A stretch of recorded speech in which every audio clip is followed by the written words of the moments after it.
Hey, hi, hello. Welcome to Diana Emerson today. We're listening to Death in the Ozarks. Family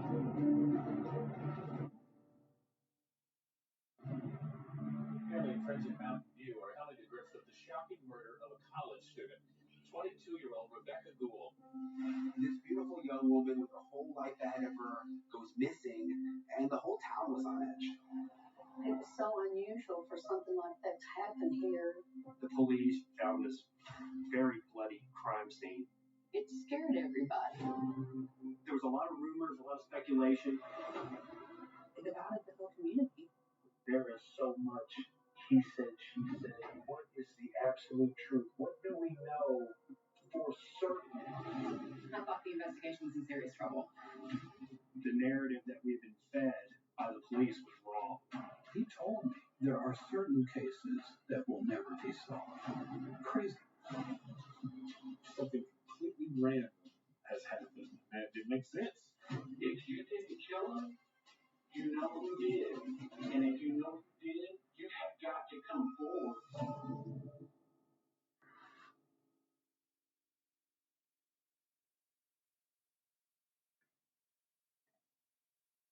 This is a cute one. This is at graduation, and I've got Rebecca right next to me. My name's Larry Gould, and I'm Rebecca's father. Rebecca, at an early age, walked to a different beat. There was this rebellious attitude. Rebecca was always the last one to come when she was called. She was tough, but very loving. She was definitely her own person. When Rebecca was just a few years old, her mother and I divorced. It was kind of a tumultuous situation. I fought for custody for years. All right, you ready to put this away?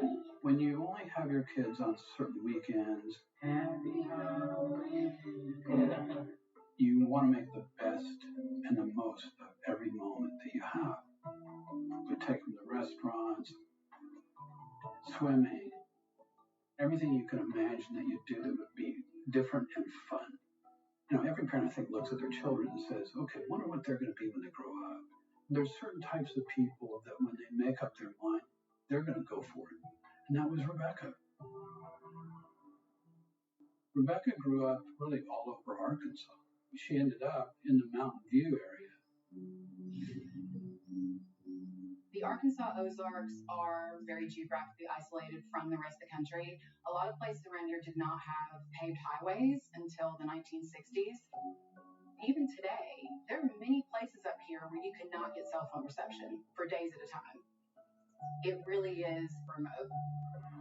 Mountain View, Arkansas has just under 3,000 people. Rebecca moved to the area in the late 90s. That's where she stayed after she graduated high school. Mountain View has a small town vibe. Everybody knows everybody. And everyone knew Rebecca.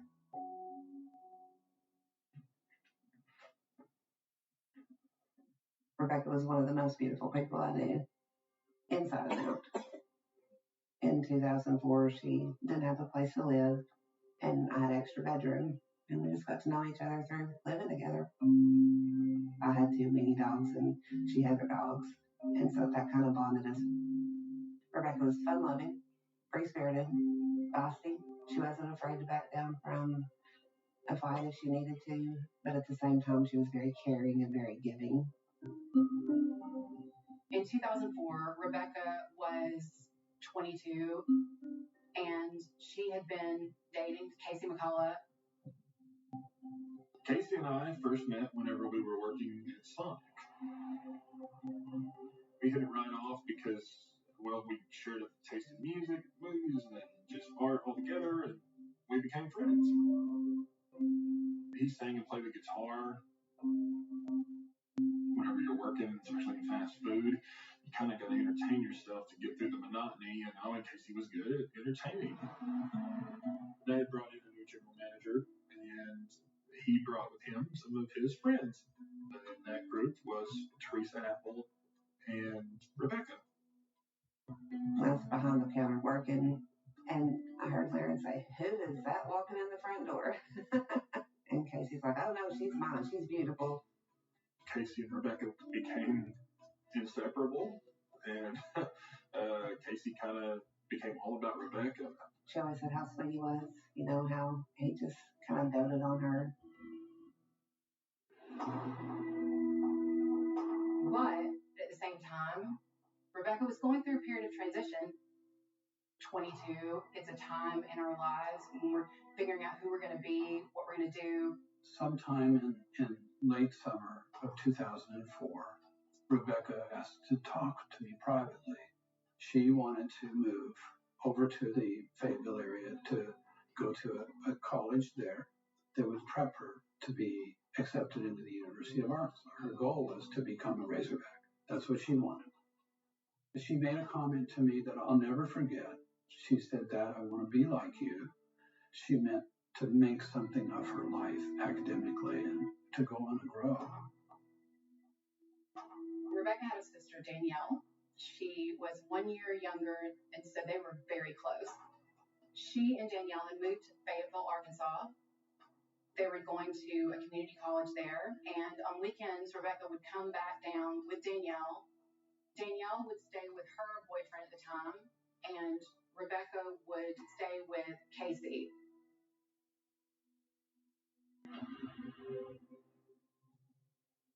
On Friday, September 17th, 2004, Rebecca and Danielle drove from Fayetteville down to Mountain View. So Rebecca drove her car. It's about a 3-hour drive. So they're talking, they're listening to music. And once they got to Mountain View, Rebecca dropped off Danielle. And then she continued on to Casey's house just outside the town of Melbourne. The plan was for Rebecca to pick Danielle up on Monday afternoon to go back to school because they had classes on Tuesday. But Rebecca never showed up.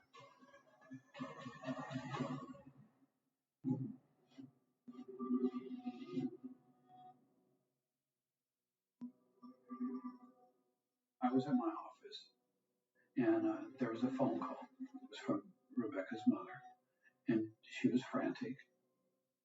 Danielle was upset that Rebecca didn't show up to pick her up. And then there were calls made to her cell phone, and there was no response. So I shut my office down, drove to Melbourne.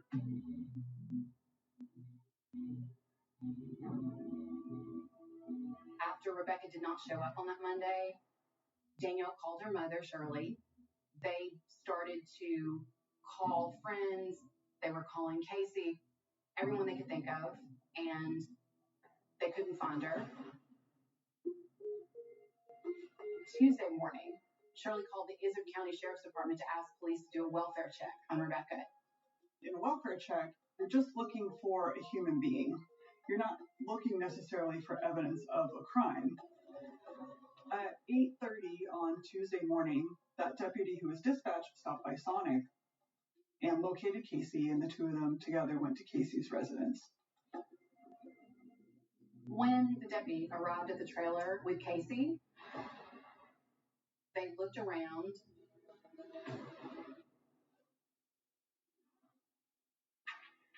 Her car was parked there. Her purse, her wallet, her fluffy little white dog. A lot of her clothes were there. All of Rebecca's things were there, but she was gone. They went into Casey's bedroom. Things looked a little bit in disarray. There was a broken ashtray. There was a mirror that appeared to have fallen off the wall. And Casey remarked that the sheets were not on his bed. The deputy lifted up the mattress, and that's when he found a large blood stain on the underside.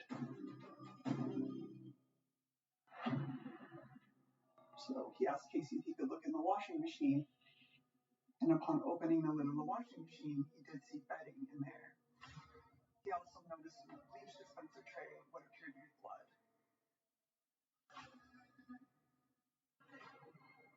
Casey claimed that he had no idea where the blood had come from. But you got to imagine what was going through the deputy's mind. I mean, he was sent out there to do a welfare check, and now he's found a crime scene. Rebecca was still missing, and things, they were were not looking good for Casey.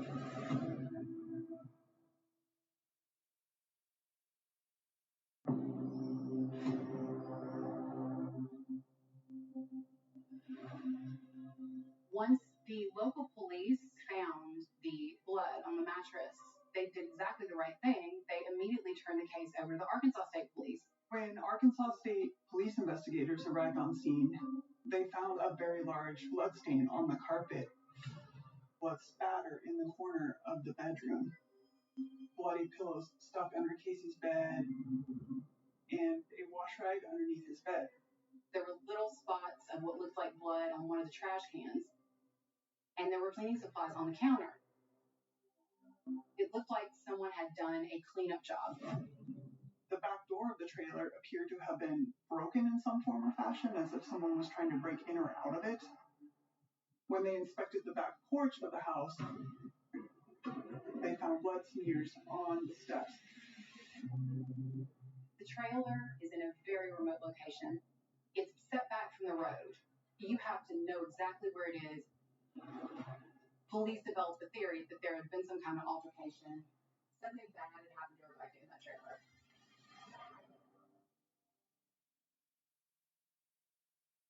I was working at a local newspaper. I had been there for about 7 months. I had done a lot of local reporting, local government, small town stuff. I was young. I was just out of college. I got a call, and a woman told me that her niece had vanished. And so I got in my truck, and I drove south to Melbourne. I arrived at the sheriff's department. I met Dr. Larry Gould. So you arrived in Melbourne. Did they tell you about blood in the trailer? I didn't know any details. The sheriff told me that Rebecca, she's at least missing. I thought, well, we just have to find her. We all paired up differently in the search.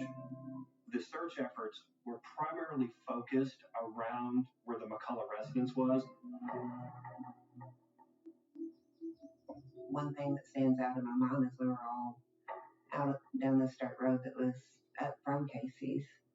We were 6 to 10 feet apart, and everybody was silent. And so I just started screaming, Rebecca, Rebecca, can you hear me? Are you hurt? Can you hear me?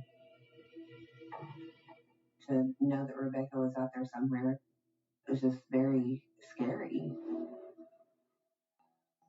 As the search for Rebecca progressed, the investigation into the case is full on at this point. When someone goes missing, police always have to look at the partner, the boyfriend, girlfriend of the person who's missing. Casey would have been an obvious person police would want to talk to because A, he was her boyfriend, B, she was staying in his home. Today's date is September 22nd, 2004. The following is going to be a taped interview conducted by myself, Sergeant Mark Hollings, for the Arkansas State Police Criminal Division. And the interview is with Casey R. McCullough. Tell me, how did you come to know Rebecca? We worked at Ozark together, and I thought she was the most beautiful creature I've ever seen. In his initial interview with investigators, Casey said that he and Rebecca were not dating anymore, but they would still sleep in the same bed. How did it work out? Worked out pretty good. We just decided to stay friends. And did she stay with you this past weekend? Yes, she did. Casey outlined pretty much what they did that weekend. He said everything was pretty much normal, things were good. He had to work Sunday morning, and then he and Rebecca went down to Mountain View, rented movies, and then supposedly went back to Casey's trailer Sunday evening. We returned back home, and I think we're cooking.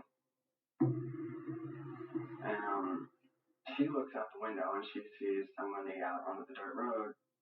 And then I look out there, and I told her it was my cousin. I went out there, we talked a little bit. I went back in, and he left out. Take me into the next morning, which is Monday morning.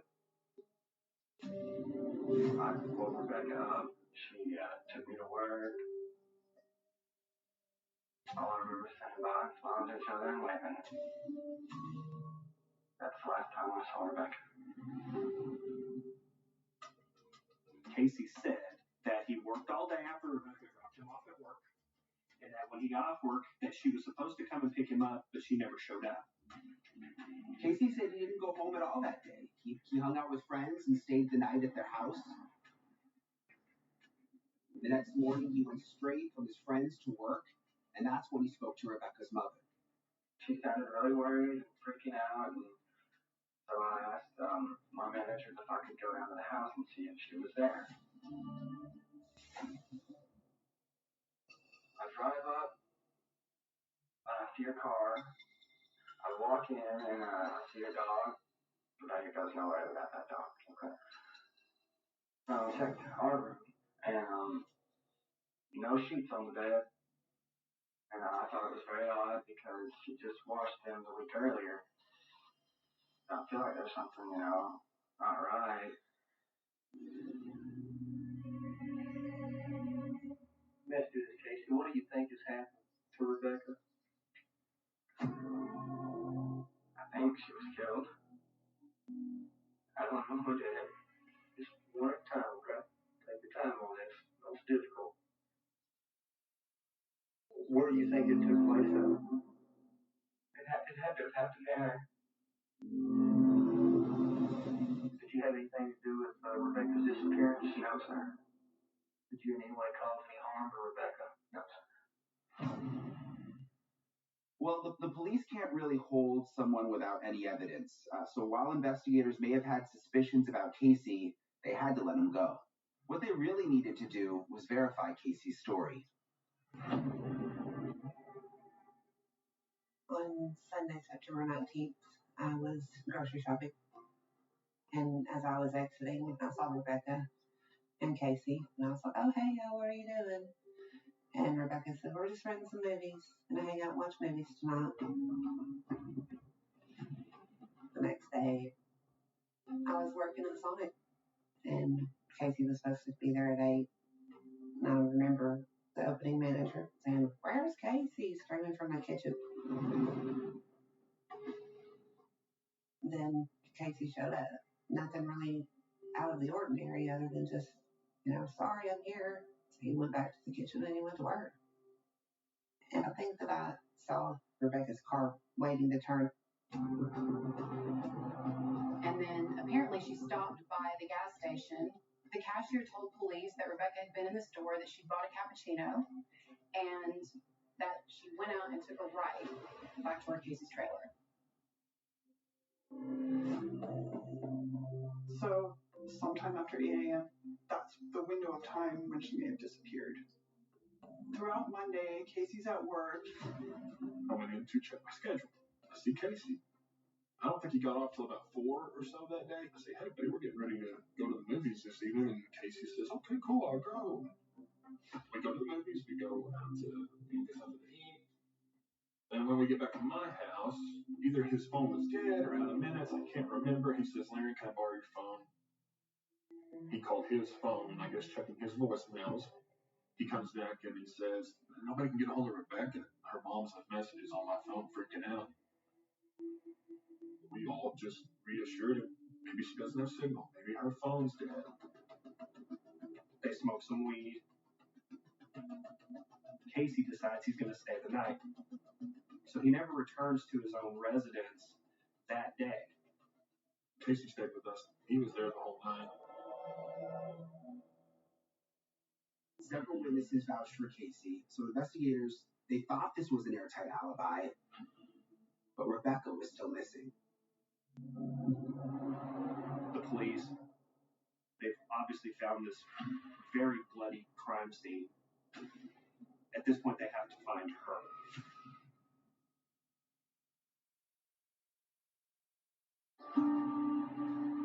Police in Ozark County are performing a wide-scale search in an effort to find a missing Mountain View woman. Each day that passed, the panic slowly came in. Each day a little more, and a little more.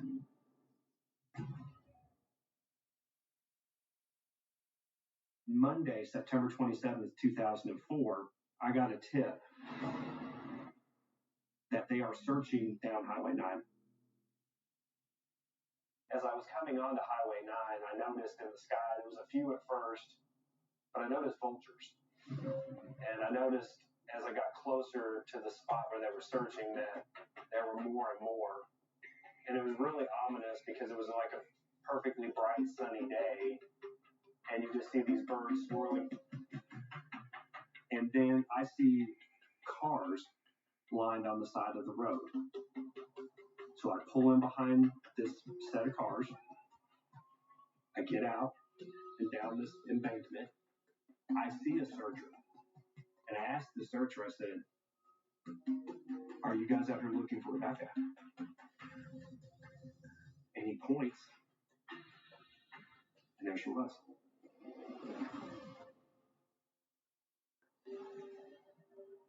Rebecca's body was found very near the side of the road. It's a steep incline. It looked like she had been dumped, like someone had tossed the body down. She was partially clad in just a t-shirt and a pair of underwear. She was in a what I would call loose fetal position. She had been dead probably for about a week. I arrived back at the sheriff's department, and Dr. Gould comes walking up to me, and he asked me, he said, "Did they find my daughter?" And I said, "Larry, you need to go talk to the sheriff." At that point, he grabbed me and said, "Did they find my daughter?" And I said, "Yes."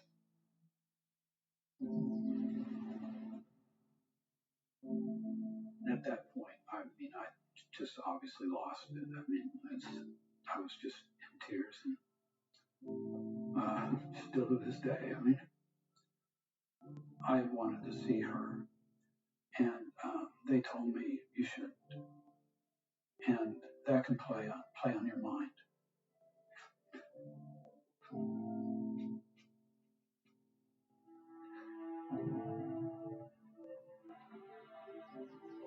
We were all hoping, to get her back, to have her back in our lives, and the shock of knowing that she was never coming back, and that somebody could do something so heinous to her.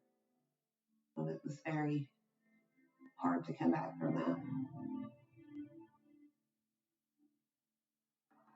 Family and friends in Mountain View and surrounding communities are coming to grips with the shocking murder of a college student. I would not say at this point that we have cleared anybody as far as being a potential suspect, nor have we zeroed in on any one particular solid suspect.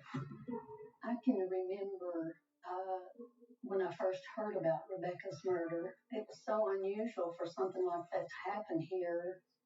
The thought that someone would come in and kill Rebecca just kind of rattled people's minds. Did she know the person? Was it a stranger just come through? It's kind of scared everybody. Police, when they're developing a list of suspects, they want to say, okay, was she having conflicts with anybody? People did say Rebecca could scrap. Yes, she loved her friends, but if you got in her face, there would be a fight. There were a lot of rumors at the time. This could have been a girl fight type situation. Problem was there were so many rumors that were so untrue. I feel like the police just kind of ran with whatever they could. Anybody that was even remotely close to the case was a suspect. And when I walked in and done my first interview, I was like, "You did this. You know who did this. We've been told that after the crime, you went and helped clean up the mess." And that just shattered me. You have to understand how the law works. Some people make themselves complicit of crime if they have knowledge of any type of involvement before or after. And we're Christian. They be charged after murder. They can't put that meter in at all. I'm telling you the truth. I know nothing about what happened to her. I was in shock the whole time. I was just shaking. As you're moving through an investigation, you really have to follow every lead, even if it's based on town gossip. And investigators, they found nothing concrete connecting any of Rebecca's female friends to her murder, but that did not stop the rumors. The rumor mill, it just really divided everyone. It divided the whole community. We didn't know who to trust. If you walked in a gas station, you just get these looks and like whispers, and you never had any peace. You never had any time to just sit and mourn your friend. When enough people buy into a rumor, that just becomes the accepted narrative. And that's when the real truth just gets buried.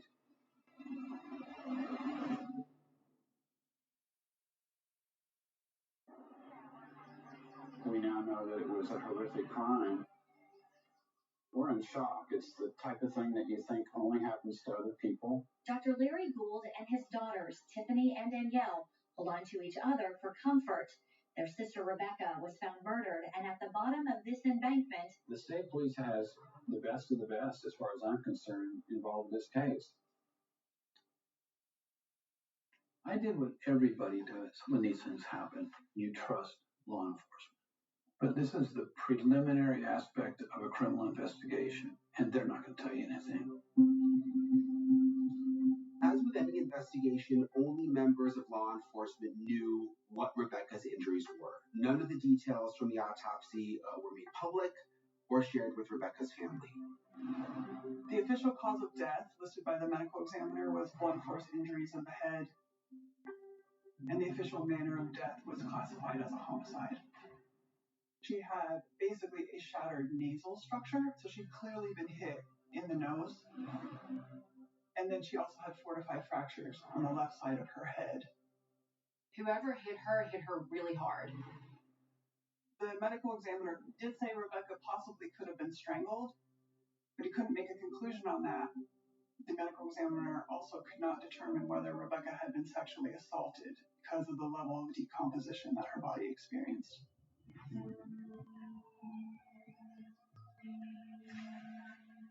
As a reporter, I get calls from people all the time. And so I would get little bits and pieces leaked to me. Rebecca reportedly had brought 2 large suitcases with her on this weekend trip to Casey's house. But they only found one of those suitcases. The other item that was discovered missing was a leg off of Casey's piano in the living room. Now, this piano leg would periodically just fall. It was kind of an older piano. Police were operating under the assumption that she was possibly struck in the head with this loose piano leg. And whoever killed her likely wasn't going there with the intention of killing her. Early on in Rebecca's case, the lead detective, he got promoted. So a new detective was actually brought in, a guy named Dennis Simons. Special Agent Dennis Simons was a reserve member of the U.S. Marines.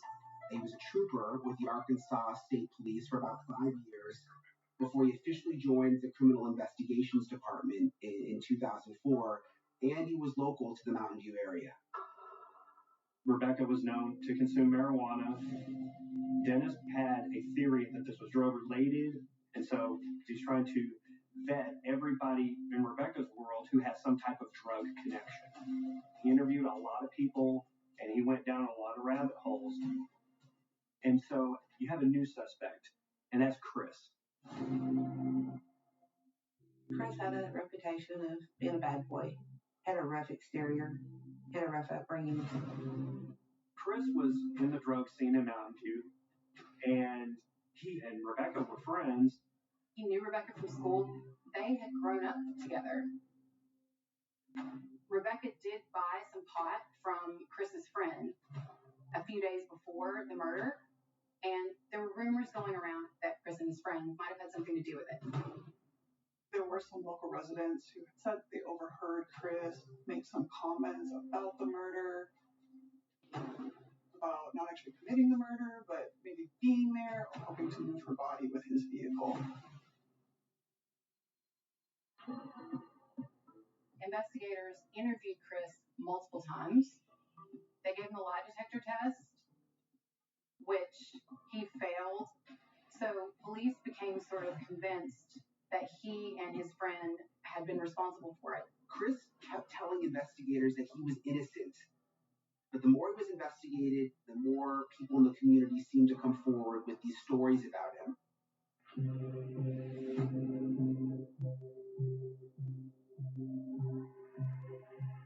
Last time I gave you any stuff to try to help you out in this investigation, like a lot of tips, I thought they were questions on there. Do you from there? I mean, she's investigating everything in this crime and trying to figure out exactly what happened. Trying to fix that, he just thought I didn't have nothing to do with it. I didn't kill that. I didn't have a woman. I didn't kill that boy. But he keeps trying to act like I did it. I didn't have nothing to do with it. That's what we got. Chris's vehicle was seized and processed for forensic evidence. They were obviously looking for Rebecca's DNA, and they were looking for forensic evidence inside Casey's trailer. I get some kind of a notice that the Arkansas State Police wanted to bring me up to date. And they told me they had two suspects. They wouldn't give me names. They were being watched, and that they felt that there was an arrest was imminent. And so my hopes and my thoughts were just all over the place.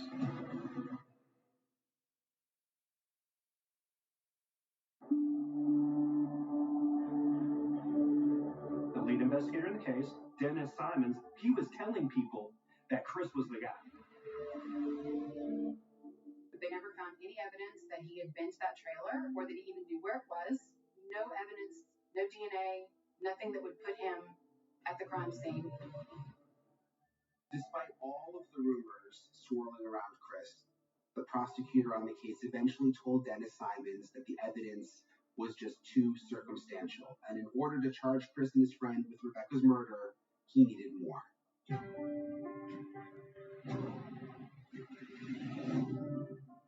As time went on, I tried to make life go on because I had to, not because I wanted to. For months, sometimes years at a time, there'd be no investigative activity.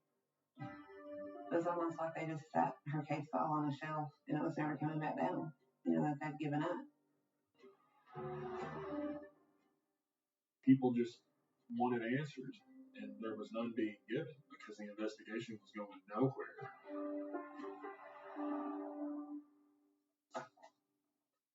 I didn't have any updates, any facts, none. I knew that the only way I was going to get information was to become my own investigator. And so that led me to begin the letter writing. I began by writing a letter to the prosecutor at that time. As of next month, 8 years ago, I lost my daughter to the hands of a killer. Her case remains unsolved, so I have decided to formally request certified copies of all records concerning my daughter's murder. I was after anything they'd give me. Let me look at your file, let me see where it fits into maybe the rumors that I've been told. I'm writing for the second time, as I have not received a response from these unacceptable and frankly cruel. Accountability and justice are paramount. Stop and hiding under the gut. Perhaps if you have a child of your own, you can understand my feelings. I was pissed. When you have a parent that's reaching out like this, after so many years, I think you can set aside some time. I am politely and respectfully asking you to cooperate and provide me a no-nonsense written explanation as to why you will not provide justice for my daughter Rebecca's murder. I'm pretty sure this is the one that he gave in a little bit, maybe because of all the being so forceful. But he finally released the autopsy report to me. And that was it. For 9 years, Dr. Gould had no idea how his daughter died. And the autopsy report finally gave him some answers. But it was really, in the end, just breadcrumbs, given that they've been investigating this case now for nearly a decade. A year or 2 years later, I saw Dennis Simons. We had our first real introduction. And he told me that there are certain cases that will never be solved. Crazy. I mean, literally crazy. So Dr. Gould and I started reconnecting. He asked me, what can we do to force the state police to investigate this case better? I said, Doc, there's only one thing I know of, is public pressure. And on March 13th, 2018, I got an email, and it was from Catherine Townsend. She wanted to do a podcast about Rebecca's case. I got involved with the Rebecca Gould case in 2018. I am from Arkansas. My sister was very good friends with Rebecca Gould's sister, Danielle. Danielle had been completely traumatized by losing Rebecca, and she just felt that it wasn't being investigated. Over the years, I would go home to visit, and everybody would talk about this case, this unsolved case. And it just really kind of drew me in, and I kept wondering why hadn't her case been solved. When I started investigating the case, I went to see Dennis Simons. My attitude going in was, even if he couldn't share any information with me, I just wanted to let him know what I was doing as a courtesy. And he openly told me he thinks it's Chris and his friend. He said something like, I arrest him every chance I get. And he said, I'm making sure he does life on the installment plan. He was arresting Chris every chance that he got, and he was going to keep him in jail on whatever charge he could. And that's when I thought the investigation was in serious trouble. When I got to town, people initially did not really want to talk to me. It was difficult. There are a lot of people here who are not used to outsiders, maybe a little bit hesitant to accept outside help. And it just took time to build trust with people. It was going back and finding everyone who said they had information, one person at a time, one door at a time. It was a real-time investigation. Rebecca was beautiful, popular, and full of life. It's been 14 years, and Rebecca's killer has never been found. The podcast launched on October 17th, 2018, and it was like a bombshell going off. It took a case that people had forgotten about for 14 years, and it made it into really a national sensation. All of a sudden, everyone was talking about Rebecca's case. That's the first podcast I'd ever listened to. And, I mean, it was just like you were there and you were investigating with her, which is I'm all about, you know. Well, it was exciting to me. It was like you were addicted to something that you couldn't stay away from. All these groups started forming on social media. There were a lot of like theories and innuendo that kind of boiled back to the surface again.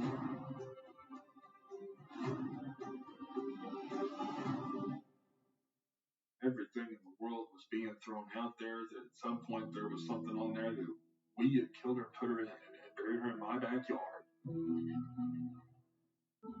the podcast came out, that was a good thing for Rebecca and for her case. But the old feelings and the old rumors and things like that, it made me very sick to my stomach. I took no joy ever in putting people's names out there and traumatizing them in any way. But I think it's important to remember that it's an unsolved murder. We've got to figure out who did it. As the episodes kept coming out, it was becoming clearer and clearer that the narrative that we had been fed by the police was wrong. Something wasn't making any sense here. I was trying to find answers. So I did a local radio show. I said, call me if you have any information. I then got a call from someone whose voice was shaking. This person was terrified. And what they told me, that blew me away. He said that they got into it on the license plate that he just lost.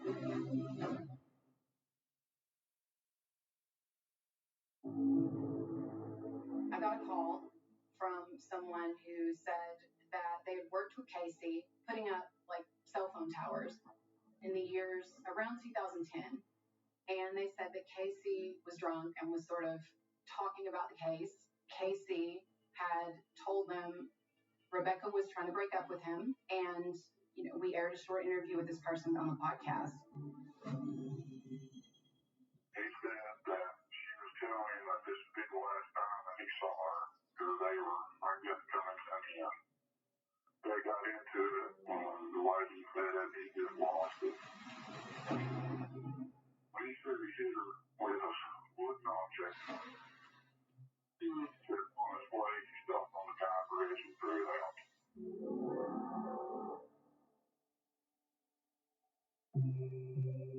When the interview aired, it stirred up all sorts of speculation, and all of a sudden Casey was back in the spotlight.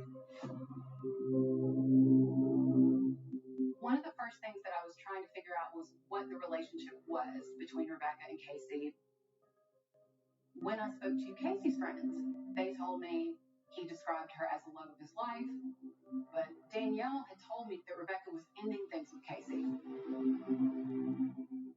Just before she disappeared, Rebecca had told me that she was leaving and moving to the Fayetteville area. So she was going to be breaking up with him. There are plenty of murders where the motive is an unwanted breakup, but in 2004, when Casey was first questioned, he downplayed the fact that they had broken it off. Did y'all split up or what took place? Well, we did split up. We decided that, it'd be better for just stay friends, and that's what we did. We still spend an awful lot of time together, though. There's other circumstantial evidence that makes Casey a viable suspect. The week that Rebecca was missing, his behaviors were extremely odd. All right, so this is my statement from when we were first interviewed by the investigators. It is recounting Sheriff's Office. I had been told by Casey that Rebecca was supposed to have picked him up, but that she hadn't shown. We all returned to my house at around 11:30 p.m. Casey used my phone. After he had hung up, he stated that Rebecca was missing. That's when it really seemed odd that he didn't head out the door to find her. When you look back at all the things that don't make sense, well, sure, it raises eyebrows. Even as a friend, it's like, well, I don't know why you didn't even go back that night to check on her. Immediately after Rebecca went missing, it seemed like everyone in the town was looking for her. Casey, however, was not part of that search party. I met Casey at my daughter's graduation. He was absolutely taken by Rebecca. So when there was very little effort on his part to help in the search, that became a real red flag for me.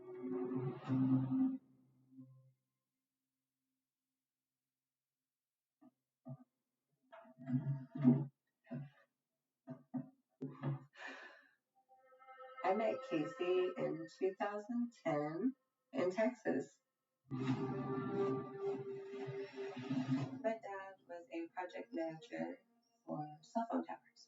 And he had a worker from Arkansas that he'd been working with.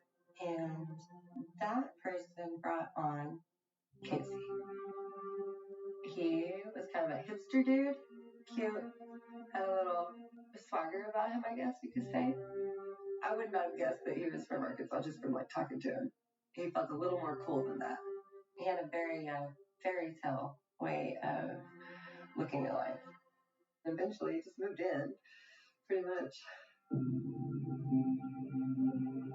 Casey told me about Rebecca when we were getting to know each other. My immediate reaction was I felt bad for him, for what he had been through. I could tell that he cared about her a lot. It seemed like he really loved her. I didn't even ask him if he was a suspect. He was such a nice guy that it was easy to go, there's no way he did it. So we go to Arkansas. We went to his house and we went inside and we bring our stuff into the first bedroom and I hopped down on the bed and I'm looking out the window. All I could think about was Rebecca. And I was thinking, wow, this is so far from everybody that I was like, he could get away with anything out here. I just couldn't take it anymore and I asked him where her body was dumped. He got frustrated with me and he said, it's 10 minutes from here. It's a different highway. Let's move on. I was worried because he would not tell me anymore. I couldn't trust him.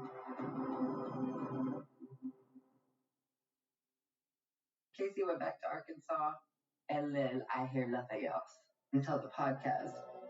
They got into it. The license plate and he just lost it. I remember where I was standing when I heard that. I was cooking breakfast, and I just kind of hit the floor. The witness said he was working on towers when he confessed. My sister actually was like, "We know that guy. It's got to be that guy." And sure enough, it was.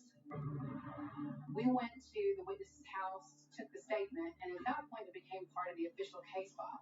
That's when Dennis talked to Casey. Oh, Lord. Let me hear your side of the story, Craig. In 2018, Casey was living back in Arkansas, and when Special Agent Simons took the witness's story to him, Casey denied ever working on cell towers at the same time as the witness. So we were never ever working together. Never stayed at a hotel together while out working on cell phone towers. So this was all made up, and I don't know why he would make up stuff like this when he was trying to hide something. And I've never ever seen this has never happened. Nothing has ever happened. The witness was very believable to me. He's worked with my dad, but I could never prove that they were at the same hotel at the same time. Investigators could not find corroboration that the witness and Casey ever worked on cell phone towers together, and they didn't think the story was credible. Investigators believed that Rebecca was killed the morning of Monday, September 20th, and Casey had an ironclad alibi. People handle situations differently. And the way that all my family has handled it is don't talk about it, stay out of the spotlight. When you don't have a story to tell, there's nothing to tell. Casey McCullough is my son.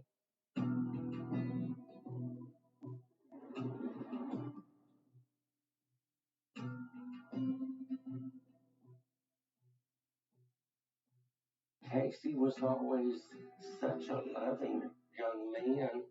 There was no way he could have done anything like that. That's just not Casey. When she was missing, he was very distraught. He couldn't get his hand around it. You know, who would have done such a thing? But, rumors kind of their way of going around. Some people were thinking he had something to do with it. It was kind of difficult to even go to town. People might have their hand over the mouth, whispering to someone else. We were the talk of the town.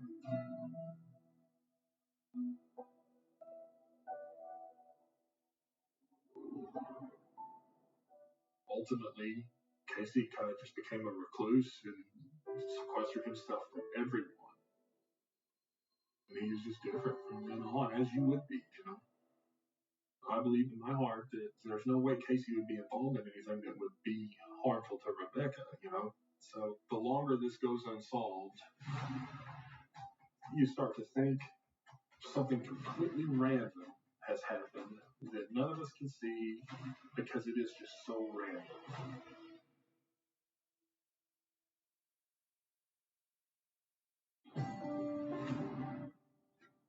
The podcast ended, and I had the feeling that all this effort was for naught. It's not going to change. But then I got an email in my inbox. It was from a criminology professor at American Military University.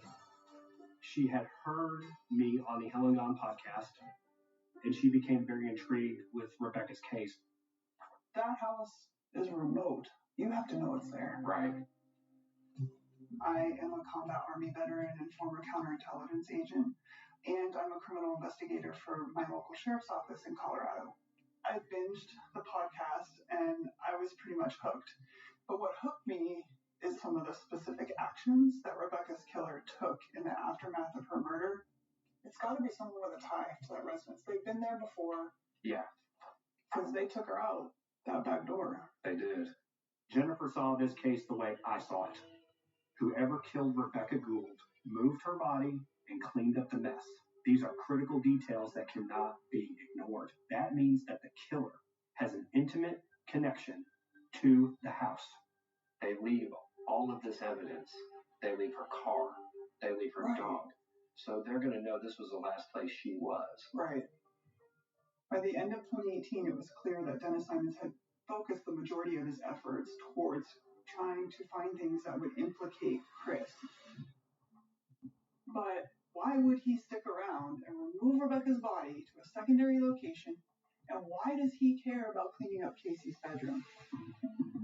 When you develop a theory about a case, if your theory is wrong, you will potentially miss key details that could lead you in other directions. You just dismiss them because they don't fit your theory.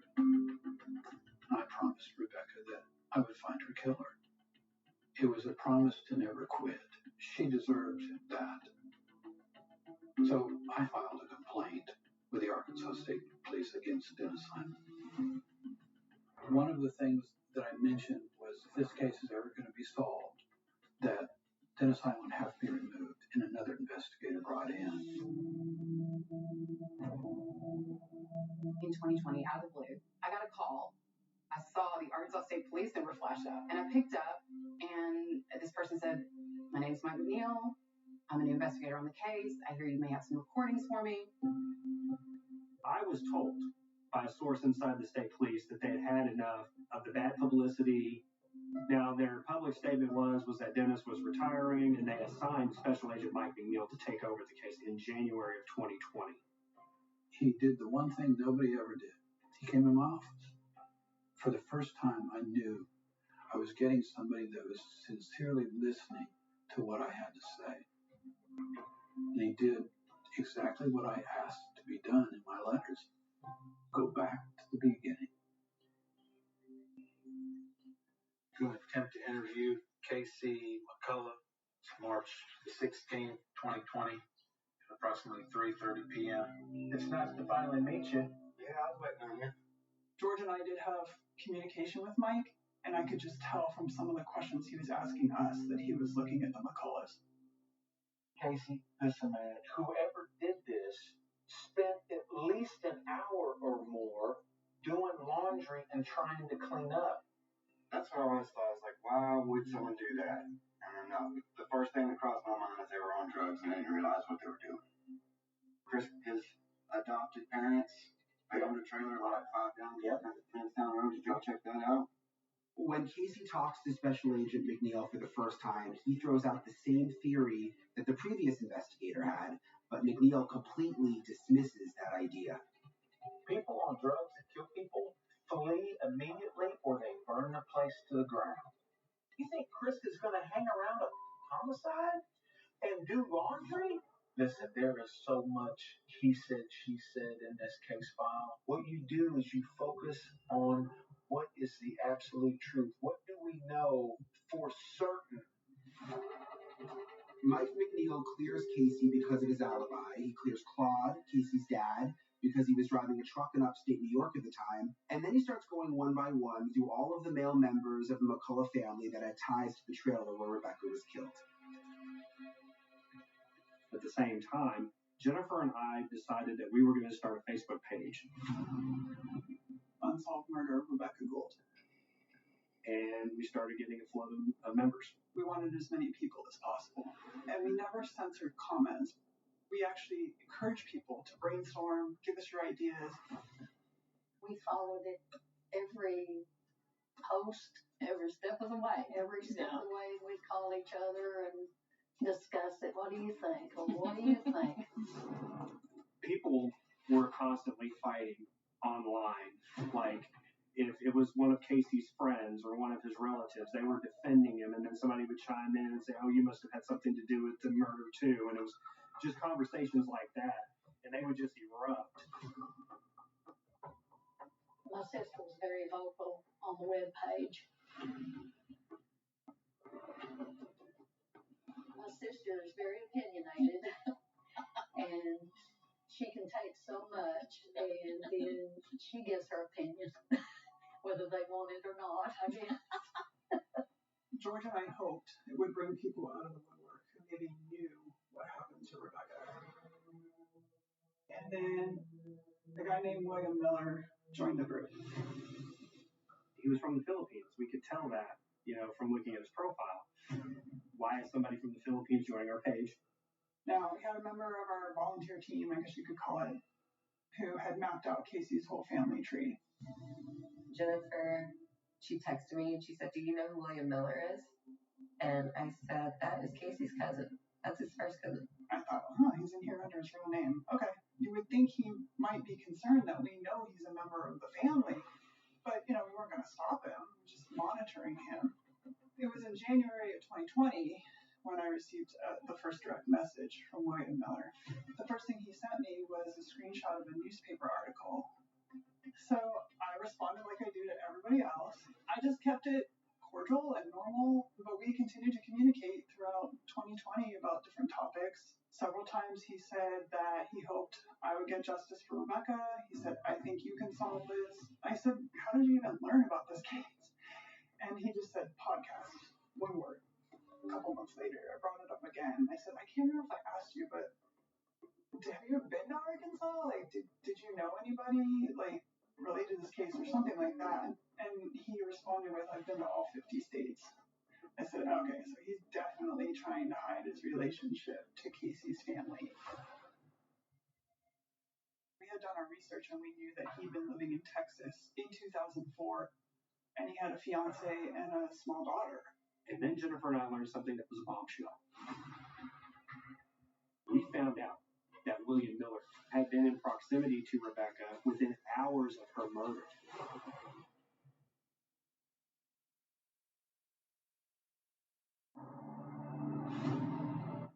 September of 2020 was a turning point for our investigation. That is when somebody reached out to me and told me that William's brother, Jeremy Miller, had attended at Mount Pleasant High School in 2004. William Miller's mom, Linda, and his brother Jeremy had moved to Arkansas before the murder, and they lived 2 miles from Casey's house. The other part of the tip was that the day after Rebecca's disappearance, Jeremy Miller was taken out of school and never seen again. And when Jeremy was pulled out of school, there was another guy with the mom. He was described as definitely older than Jeremy, but not the mom's age. He was reported as acting suspiciously, like looking out the windows to see who might be around. The mom isn't married, she didn't have a boyfriend that we knew, like who else would have it been? We concluded that probably was William Miller. That was the tip we needed. That was the turning point for us.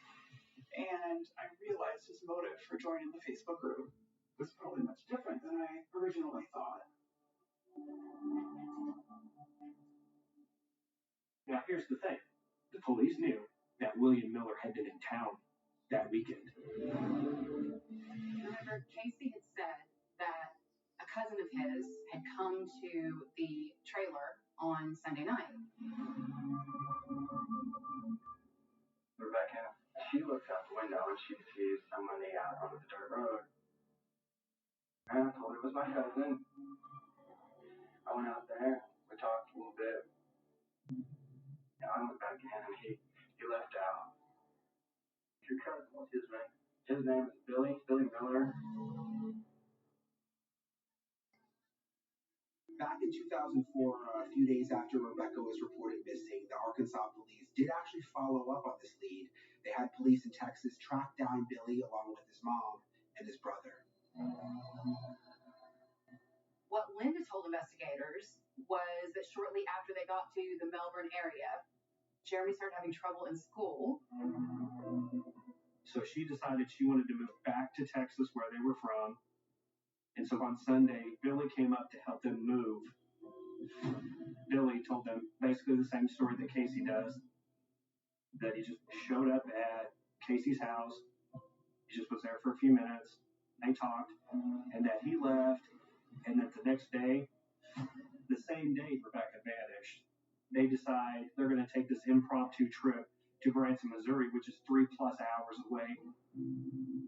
And she said the next day, they get Jeremy out of school, and they pack up all their stuff. On Wednesday, they moved to Texas. The Arkansas State Police apparently found the answers pretty satisfactory, and then that was the end of it. They talked to them once. After that, that lead was left alone for 15 years. As soon as we found this out, we start going over the things he was saying on our page.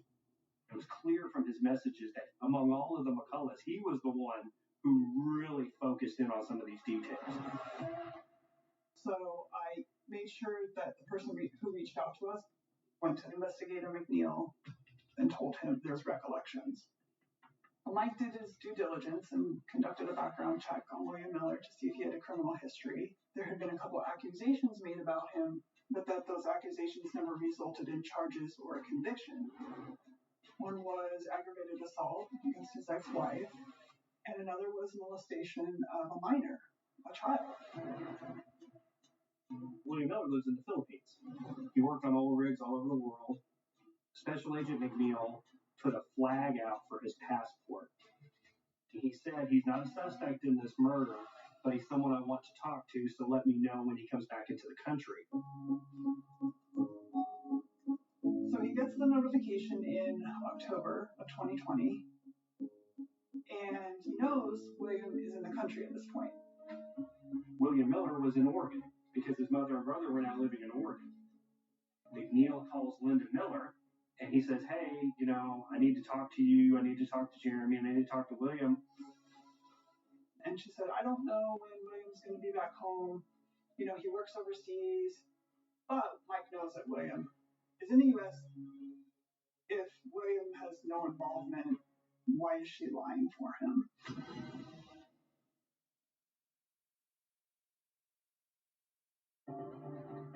After Linda Miller and Mike McNeil first connected, a couple days later, she called Mike back and informed him that William would be around in the near future.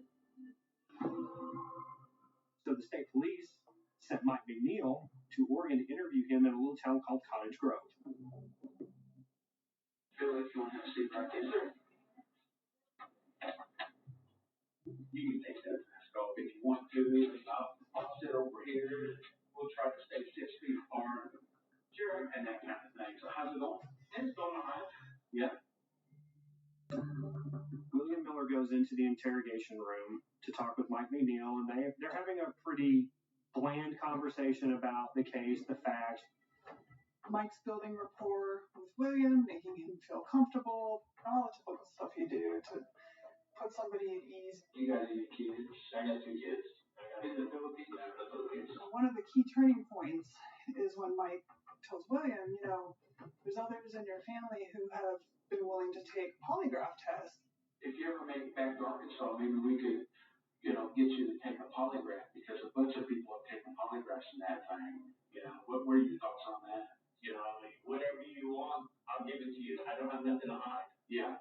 Mike basically says, well, you know what? Maybe this police department here has a polygrapher on staff that's available today. Hey, Sergeant McNeil. Hey, do you happen to have a polygrapher in town? Do you know you have somebody available that can do a polygraph if we needed one? Meanwhile, the polygrapher is already at the station ready to go.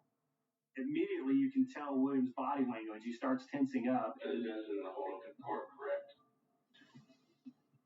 Right. That's.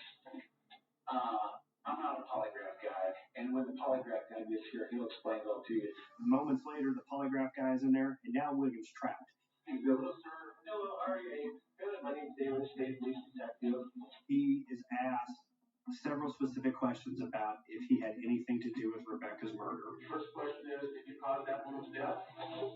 Second one is, did you cause that woman to die? No.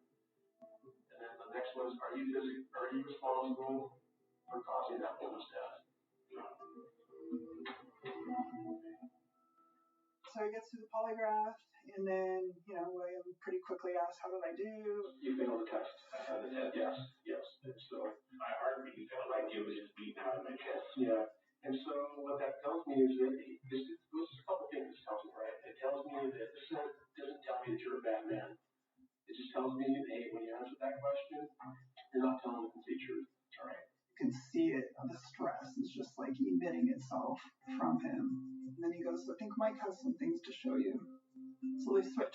Mike McNeil comes back in the room and sits down. And he's got a folder with him, with some files.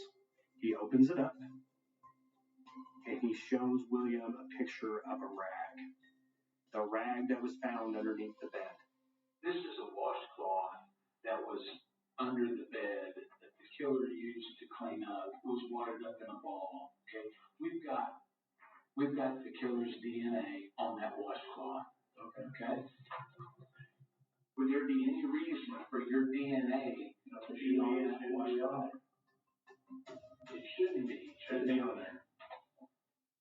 Then Mike McNeil goes to a second picture, and it's a picture of the inside of Billy's truck, the one that he owned at the time of Rebecca's murder.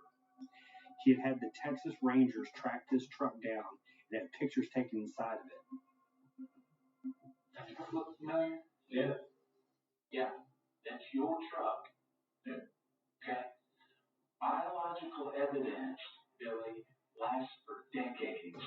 Then comes really the turning point. Mike brings out a photo of the floorboard of William's truck. We got Rebecca's DNA next to the gas pedal in your truck.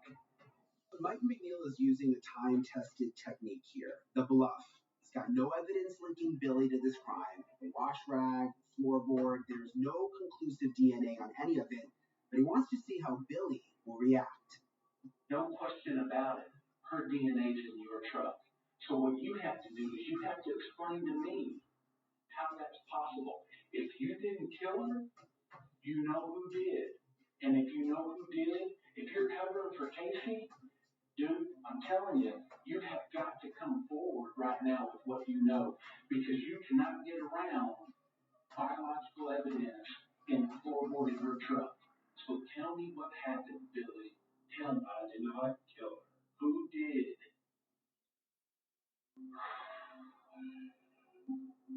Tell me, Billy. Just tell me. Tell me what you did. How it happened. Can I speak to my mom outside? I want to talk to her outside. Outside. And I promise to come back in here and tell you whatever you want. You don't ever want them to leave the environment you're in. You don't want to stop the momentum. You don't want to give them a minute outside to second guess themselves. And Mike knows, he doesn't have anything to arrest William on, but he knows William can walk right out the door. What if I give in to this request? His mom's like, let's go. It's very, very risky. I'm not going to run from you. Just let me go talk to her right outside the door you can be. I need to stay in your presence. And then Mike McNeil does something that I'm still astonished. He lets William get up.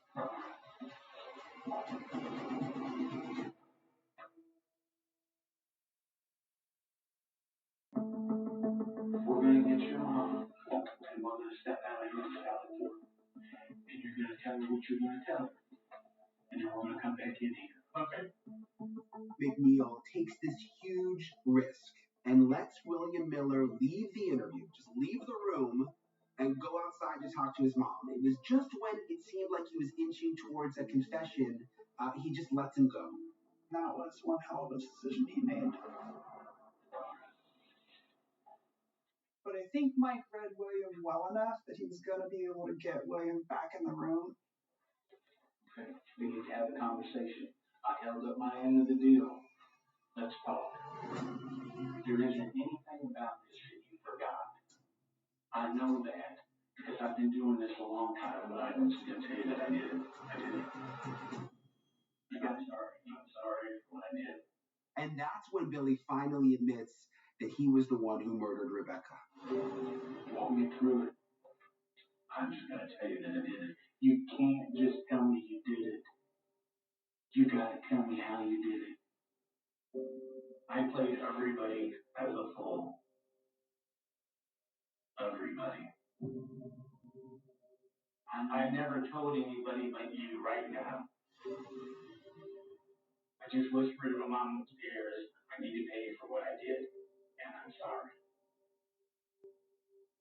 And then William tells him this story. Tell me how it happened. I was in the pasture, in the back pasture where there's fence. I jumped over the fence, where my head couldn't be seen, and went to the front door, knocked on the door. She answered, going into the place. Did you forcibly escort her to the bedroom? No. How'd that happen? I just asked to use the phone, so my DNA should be there. She went to lay back down, and then it happened. Did she put up a fight when you was raping her? No, I didn't rape her. Never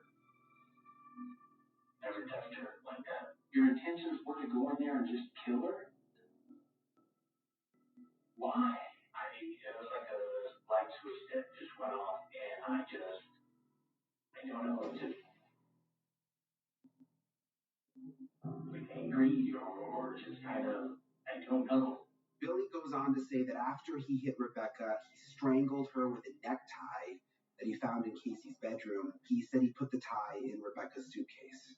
I took the bedding, put it in a suitcase, and then,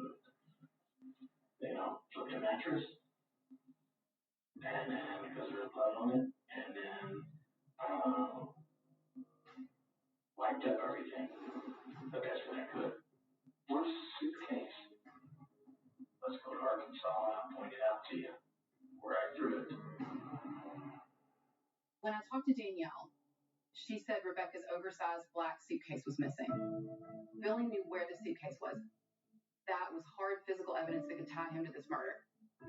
The suitcase was found on a piece of property that was across the street from the property where Linda Miller was living at the time of the murder. So next to the suitcase, investigators found a comforter.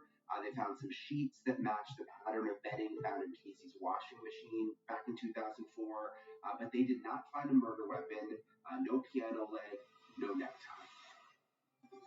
Breaking news update.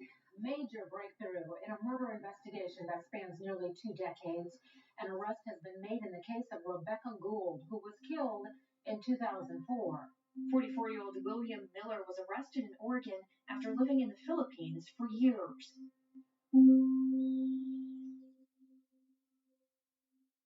Hearing that they'd made an arrest, I was almost like, no, come on. But then it kind of reality set in, and I realized they've got somebody. I was an emotional wreck. It was a sense of relief, but then again, a sense of shock that this person that was arrested was no one that I knew Rebecca ever associating with. William Miller, who's that? Like was Casey's cousin. What cousin? And why did he do this? William Miller pleaded guilty to the murder of Rebecca Gould. The prosecutor agreed to a plea deal. William Miller was sentenced on October 18th, 2022. He got 40 years in prison, and he'll have to do most of those. And he did something I've never, ever seen. He agreed to talk to her father after the sentencing. I wanted to hear what happened. I wanted to hear the answers. When I met him face to face in the jail area, his eyes were down. He wouldn't make eye contact with you. I had an opportunity to ask him some questions, and the minute he felt like he had an audience, the minute he felt like he was in control, his posture changed. He puffed out, he stepped, and then he started making more eye contact. The simple question he was asked was, what happened? Why?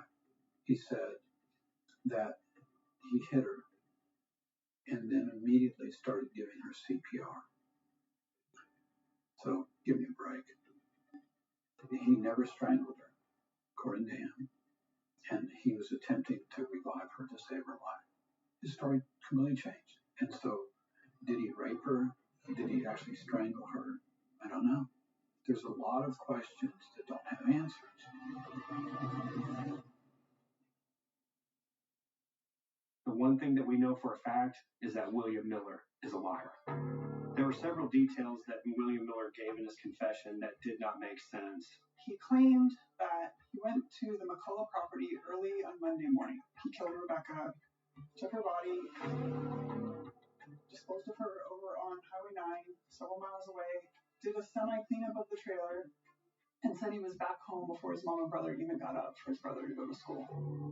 So I got home, went there, and then got to the house, and mom started moving around and all that stuff. And I come out of the room. So she thought I was in the room and I was asleep. So that timeline is impossible. There's not enough time for that to have occurred before his brother had to go to school. But the bigger problem is, if that was the time frame, then Casey is at the trailer. Because Casey didn't go to work till about 8 a.m. that morning. So I know that that part of William's confession cannot be true. And this is another peculiar part. He never actually declares that he used the piano leg to hit Rebecca and murder her. What'd you take in there? You're saying a piano leg. What? Piano leg? Is that what you used to hit him with? That's what's missing, right? No, I'm just saying. That's what's missing. I'm asking you, is that what was used to cause her injuries? Yeah. I don't believe he falsely confessed, but I think there could be more to the story. It seems strange to me that there literally is no real motivation. It just seems like there's something missing. Speed, saw speed. This is Nathan's interview, take one, Mark. My name is Nathan McBride. I am Billy Miller's cousin. He was one of my best friends for a portion of my life. And for another portion of my life, he was my enemy because of the things he had done to family members and others. This is Nathan's interview, take one, Mark. My name is Nathan McBride. I am Billy Miller's cousin. Billy and I were very, very close for a time. Billy was a very fun guy to be around back then. When he was younger, he was a very attractive guy. So he obviously got a lot of the ladies. But I think his charisma and his ability to persuade was exceptional. Billy had a shoebox full of photographs, Polaroids he had taken of women in the act of, and without exaggeration, hundreds and hundreds of photos, all different women. This was his trophy, you know. I am not related to any of the family that's in Arkansas. That is on Billy's mother's side. So I had no knowledge of Casey or any of his side of the family whatsoever until I found out about the murder. 44-year-old William Miller was arrested in Oregon after living in the Philippines for years. It's still unclear what led police to initially suspect Miller or his connection to the victim. It was a shocker. But to be honest with you, whenever I started learning more details about it, a lot of light bulbs went off in my head.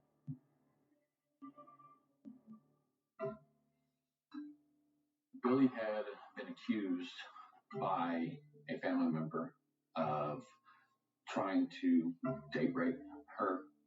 He had gotten her drunk and tried to take advantage of her. Even though I knew he was a sexually driven person, I didn't want to believe it. No one wants to believe that essentially their best friend is raping their own family members. Around 2002, there was an allegation of Billy sexually molesting a child. That was when we stopped being as close as we were. Billy was never formally charged with any of the sexual allegations, if they would have actually pursued this, he wouldn't have had the opportunity to take Rebecca's life.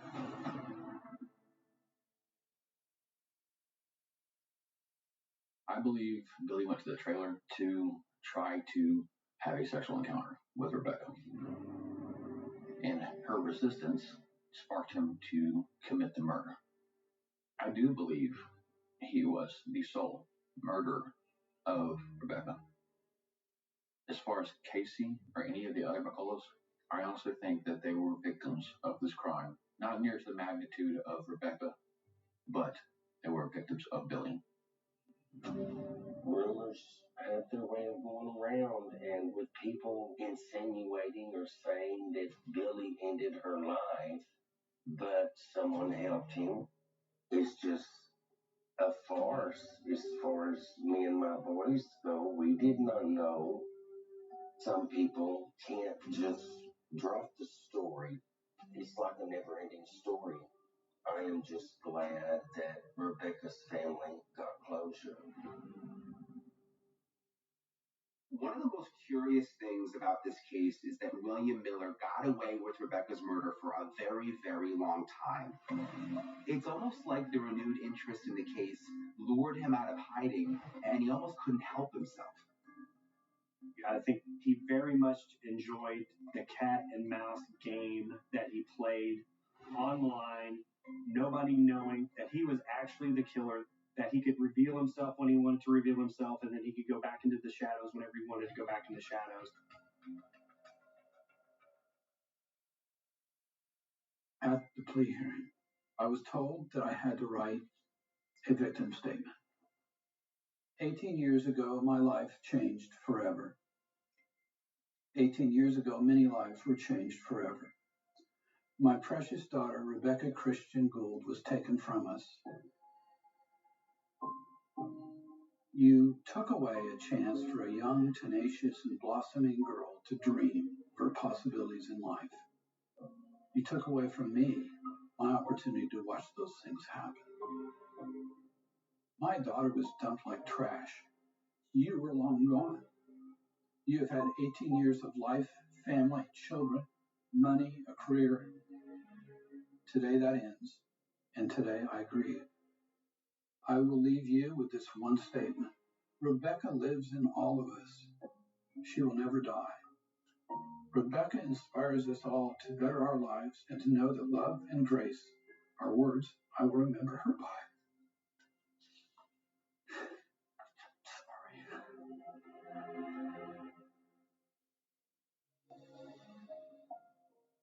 For me to walk away at this point is something that I emotionally have to do. I want other families and people not have to go through what I've gone through. The problem is that if the law enforcement labels a case like this an active investigation, they never have to release their file. These cases can go on for 15 or 20 years with one person in charge, with no release of information. There should be a process of oversight. There's a point in time when this is no longer a murder case, it's a cold case.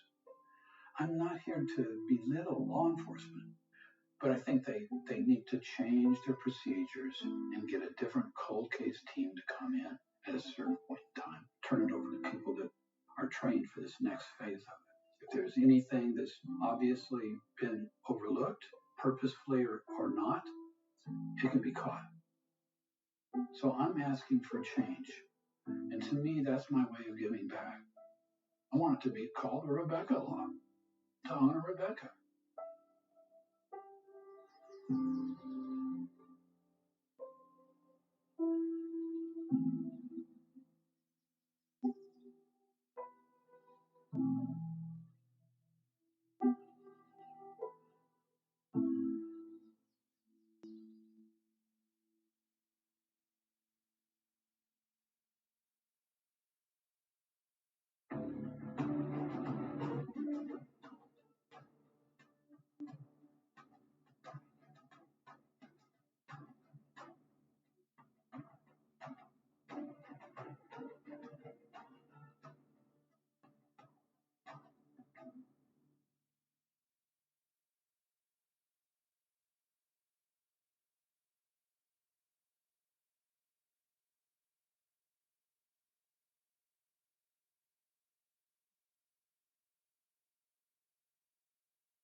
supposed to be your friend.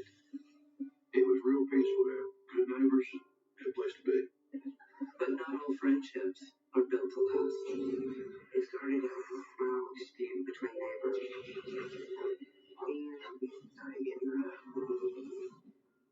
He was waiting for a confrontation. I've been telling the sheriff to just arrest the killer. I know, sir. You should have been fighting action forward. I was always on. To push each other's buttons.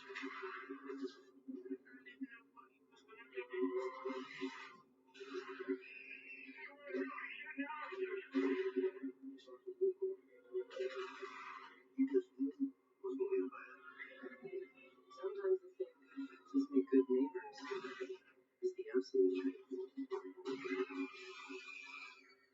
Home was supposed to be your safe haven. Our home was far from being a safe haven.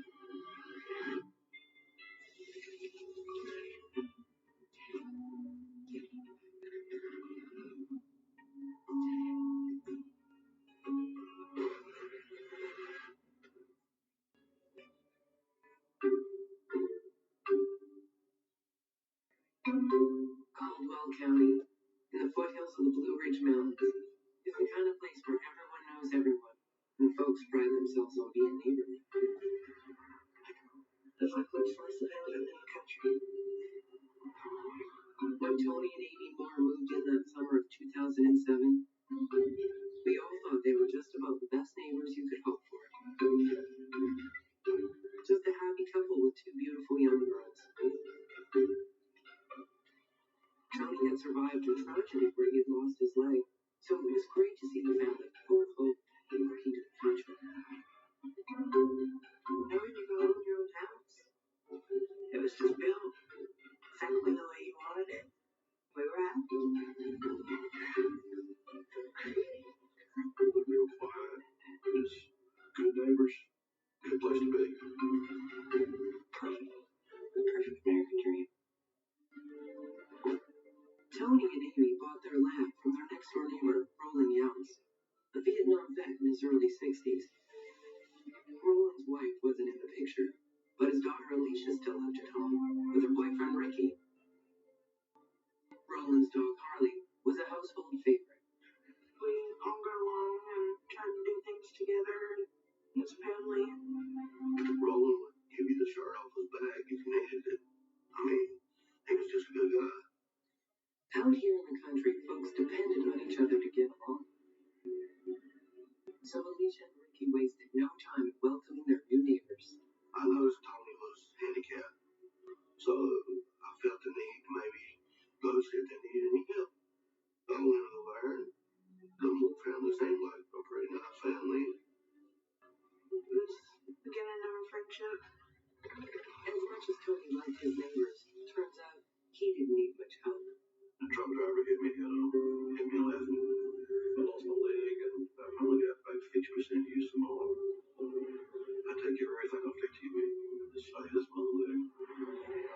Tony was the one doing most things around the house. I'm the primary parent at home right now for my wife. Works at a tank. I stay home and take care of my two girls, Jenny and Ashley. With him being disabled, and me having to be the breadwinner, and he supports me being gone Monday through Friday to do what I do. Work weeks were tough on the young family, but they made up for it on the weekends. And whenever Tony's grill was on, the neighbors had an open invitation. Me and Ricky would go over and hang out. Most of this, on back towards grill some hamburgers, hot dogs, stuff like that, you know. Most times Roland was nowhere to be seen. The old man wasn't the social type. Roland didn't really leave the house that much, but when he did go, he wanted to go hunting or go visit maybe a friend or two. But his daughter Alicia made up for that in spades. Alicia, she was great with the kids. She's like a breath of fresh air. She was up for whatever those kids were doing. We played with Alicia, and it was all fun. We would just play like childish games, tag and hide and seek, just little kid games. Looking back, it might have been better if she'd kept her distance.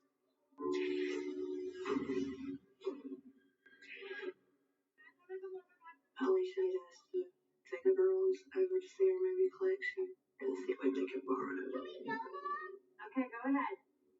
She was just their best friend. They valued that. How could anyone have known that the simplest of neighborly acts would change things forever? I took my friend to the porch and told him to stay out on the porch. I was going to be right back. I went in to get a movie.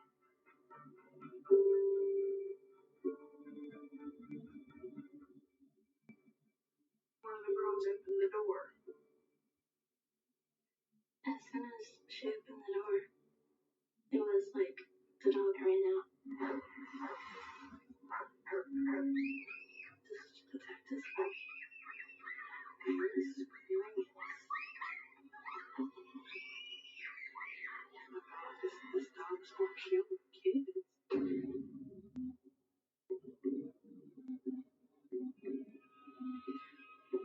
Just hear this girl scream like that. I was terrified, being unable to just run over there. You hear a child screaming for help. Scared and confused. They were hurt. There were puncture wounds in my girls. I was shaking so bad. The girls were reeling from the pain of the dog bite, so this was no time for finger pointing. Roland said we're sorry it happened. This has never happened before, you know. Just go ahead and get medical care. We'll take care of everything. We'll take care of the bills, you know.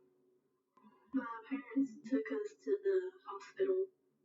The dog bites were treated, but folks knew there wasn't a cure for fear. If Alicia hadn't intervened, that dog would have had away with the girls. The families seemed to have dodged a bullet. Most thought this attack would have driven a wedge between them. The hospital bills started coming in. Dad came with a check, and we thought that was the end of it. And so did everyone else. When the families went back to their cookouts, We might throw a couple drinks back, you know, relax and the girls got back to playing outside. The girls loved the outdoors. They played on the swings and jumped on the trampoline. They're like best friends, and they're really there for each other. So no one was at all ready for what was to happen next.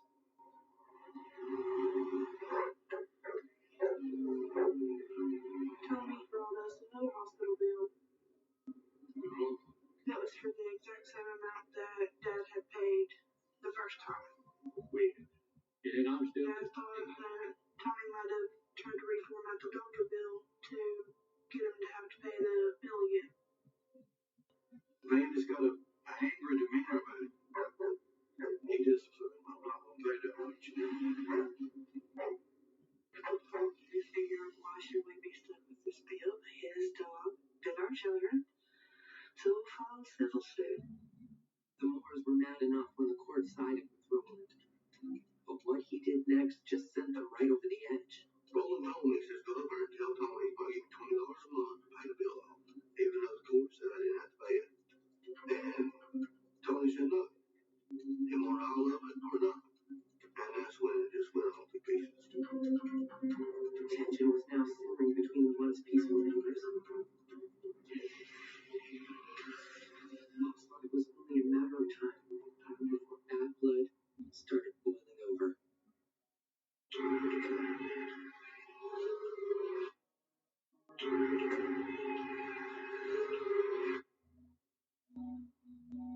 Whatever friendship was growing between the Moores and their neighbor Roland Youngs was dead in the water after the dog attack and the squabble over medical bills. After we carried him into court, we didn't really associate or speak anymore.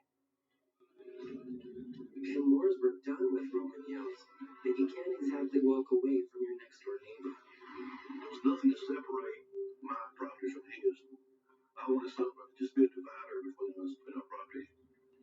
We bought trees to plant. We were trying to do the neighborly thing of putting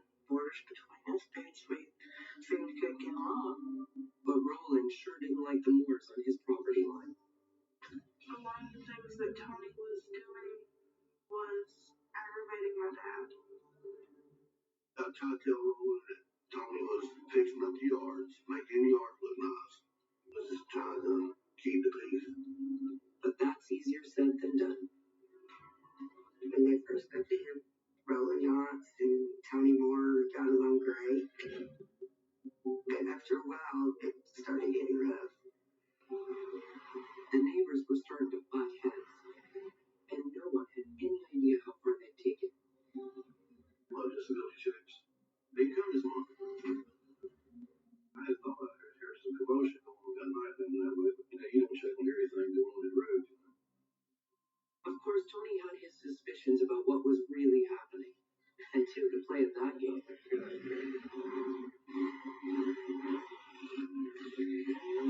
Tony would get on his ATV and drive around the property, making all kinds of noises.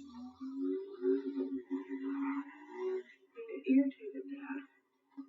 He wanted peace and quiet, and he wasn't getting it.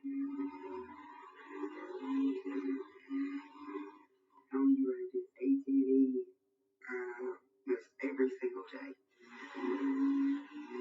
but the blaring engine of that ATV was loud enough, and it sure was getting under Roland's skin. Certain noises and things he would start whispering to himself. I think it was throwing him back into what he thought was Vietnam. Seemed like both sides were gearing up for combat. With no one backing down, battle lines were being drawn up quick. It's 2 or 3 weeks. Disability checks didn't come again. What was it? An invasion of my privacy. You understand, girl? I confronted by taking my little. That's why I leave my money in my bills. You could hear them yelling at each other, probably, cussing each other. It was just continuously arguing or something. No idea what you're talking about.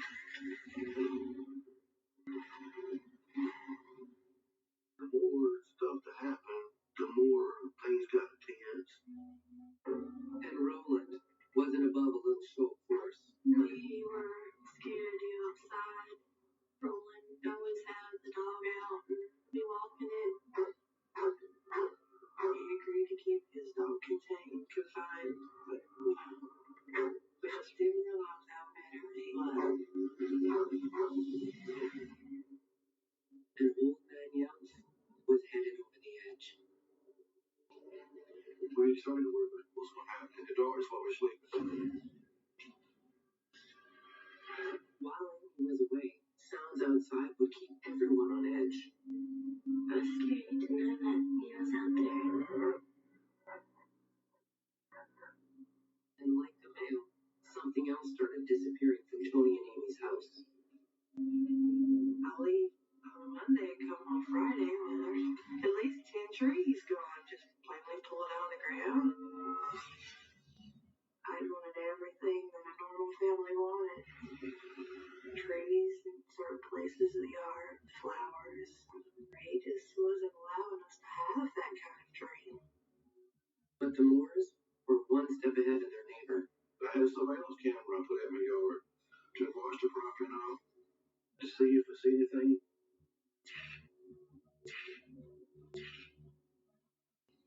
Sure enough, the camera caught someone of Roland Youngs' size with the Morris trees.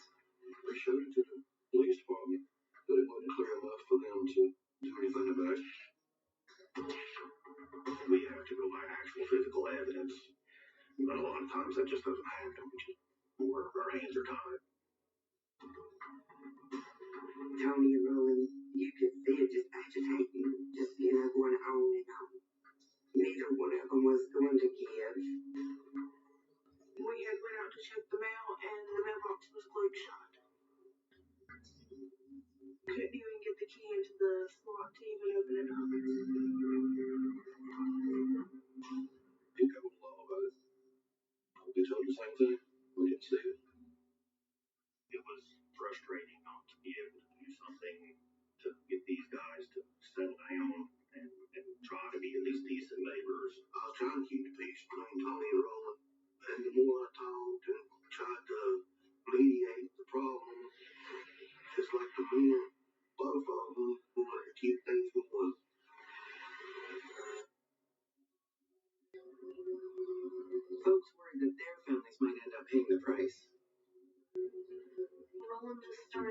his dog now whenever we got out of school.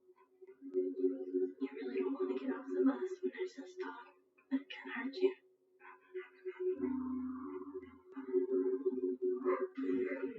You pull the leash and let the dog go a little ways and yank him back. Just terrorizing us. I would have been the girls, and now he's just Thomas Wood. I said, don't so close to him, okay, and I'll shoot him. Tommy threatened to kill my father's dog. It made him angry. Because just as Tony Moore loved his daughters, Roland Younts adored that dog. Roland was so attached to that dog.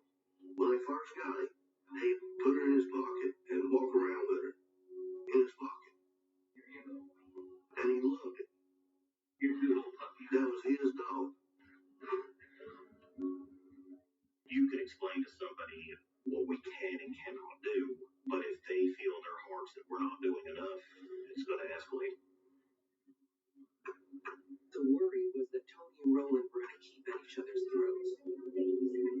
I believe Tony wanted